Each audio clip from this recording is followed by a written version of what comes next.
और इसी बीच इस वक्त की बड़ी खबर का रुख कर लेते हैं। एसआईआर को लेकर सुप्रीम कोर्ट में सुनवाई हुई है। सुप्रीम कोर्ट ने चुनाव आयोग को फिर कहा कि आधार और वोटर आईडी को वैध दस्तावेज माना जाए। सुप्रीम कोर्ट की तरफ से सुनवाई में यह बड़ा फैसला सुनाया गया है। इलेक्शन कमीशन ने सुप्रीम कोर्ट को दलील दी और कहा कि राशन कार्ड पर आपत्ति है, ईपीआईसी इसीलिए नहीं क्योंकि ये विशेष सघन पुनरीक्षण है और आधार फॉर्म में मेंशन है। सुप्रीम कोर्ट ने कहा कि आधार और ईपीआईसी को शामिल करें और कोई फर्जी मिले तो केस टू केस बेसिस पर एक्शन ले लें, लेकिन इन दोनों को 11 दस्तावेजों जैसा शामिल जरूर कर लें।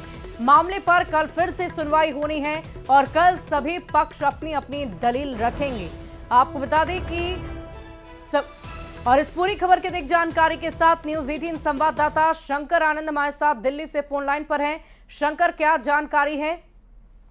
देखिए, आज सुप्रीम कोर्ट में काफी महत्वपूर्ण आज सुनवाई हुई है, लेकिन कल की अगर बात करें तो तमाम दलीलों को अलग अलग जो याचिकाकर्ता है, इन तमाम याचिकाकर्ता अपने अपने जो ये कहा जा सकता है कि किनको कितना वक्त देना होगा इस मामले में सुनवाई के लिए, तो कल जो है उनको टाइम तय होगा। इसके साथ ही अगली सुनवाई की वक्त मुकर्रर होगा।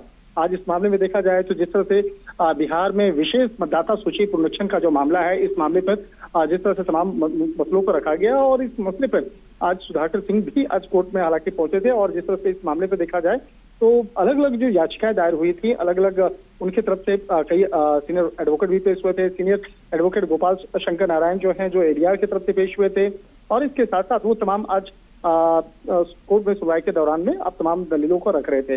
तो कल का जो वक्त होगा कल भी महत्वपूर्ण होगा। हालांकि इलेक्शन कमीशन के तरफ से जो सीनियर एडवोकेट हैं राकेश द्विवेदी, उन्होंने तमाम अपने दलीलों को रखा और उन्होंने कहा कि राशन कार्ड में बड़े पैमाने पे गड़बड़ियां हैं, इसलिए हम उसे स्वीकार नहीं कर सकते हैं।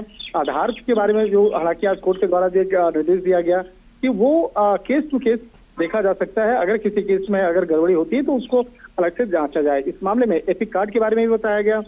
एपिक कार्ड से भी जो समस्या है, क्योंकि उसमें फॉर्म में जो एपिक नंबर के पहले जो प्री फिल्ड है उसके नंबरों का संशोधन होना है। इस मामले में हालांकि जस्टिस राची ने कहा है कि क्या आप कह रहे हैं कि कोई भी दस्तावेज निर्णायक नहीं है?